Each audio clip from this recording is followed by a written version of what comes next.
નમસ્કાર દર્શક મિત્રો, વૈભવદ્રષ્ટિ સમાચારમાં આપનું હાર્દિક સ્વાગત છે। સિહોદ પાસે ભારજ નદી પર કરવામાં આવેલ ડાયવર્ઝન માર્ગમાં ભૂવો પડતા વાહન વ્યવહાર બંધ કરી દેવામાં આવ્યો છે, જેને કારણે લોકોની અવરજવરમાં તકલીફ પડી રહી છે।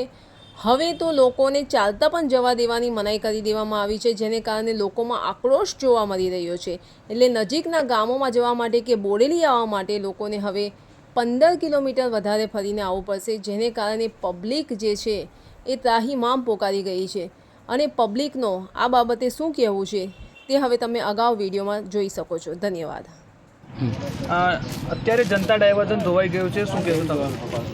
જનતા ડાયવર્ઝન ધોવાઈ ગયું સાહેબ। અમારે અહીંયા બહુ તકલીફ ઊભી થઈ છે, કારણ કે આ છેલ્લા 3 વર્ષથી હેરાનગતિ થાય છે।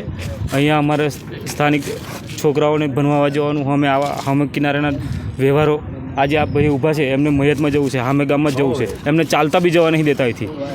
શિક્ષક ઊભા છે અહીંયા, શિક્ષકો સવારે ગાડી લઈને આવ્યા, અત્યારે એમને ગાડી મૂકીને એ મતલબમાં પરિસ્થિતિ હવે જવું કંઈ એમ। અમે આ બનાવતી ઘડીએ બહુ કાળજી એમને કીધું હતું કે ભાઈ તમે આને પિલરવાળું બનાવો, જેથી કરીને લોંબો સમય શકે, તમે ભલે જ વરસ લો પણ વ્યવસ્થિત બનાવો। તો અમારી કોઈ ના સાંભળ્યું એમ, અમે 15 દિવસમાં બનાવી દઈએ કે, અને 5 મહિના લગાડ્યા, 5 મહિનામાં બી અમે કીધું કે આ 3 મહિનાથી વધારે ટકે નહીં, અને આ એ સ્થિતિ આવી, આજે બંધ થઈ ગયું। 4 કરોડ રૂપિયા ગયા સરકારના ને પબ્લિકના જ ગયા પૈસા। દીપકભાઈ।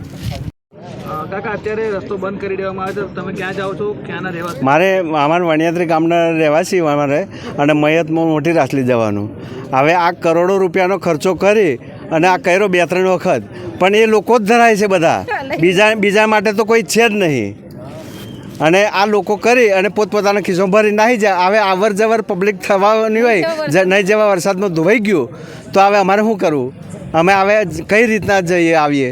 હવે ડુંગર રોડ ફરીને જવાનું, હવે એક જ અડધો કિલોમીટર જવાનું છે અમારે।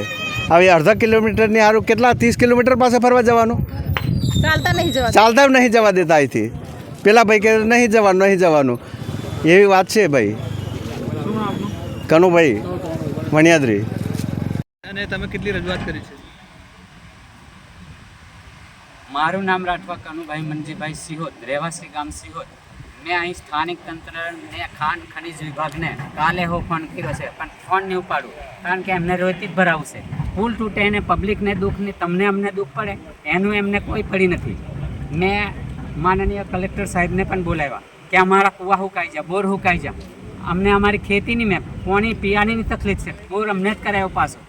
બોરને આડ બંધ બાંધવા નારાયણભાઈ કીધું કે અહીં રેતી નહીં ભરવા, સ્થાનિક બધા સરપંચથી મોડીને બધા અહીંયા ટેક્સ ભરેલી જાય પેલું એને કરીને પરમિશન ઢગલાયેલા જમીન મેં લૂંટ જ ચલા દુકાનો માં જતા ચોરી કરે ને મારા ગામના બધા, પછી દારૂ અહીં ઢગલો આવે ટ્રેક્ટરો મેં, તો એ પીન આપણને કહે તો આપણને એને મારી નાખવું પડે, મારી નાખવાની ધમકી આલે।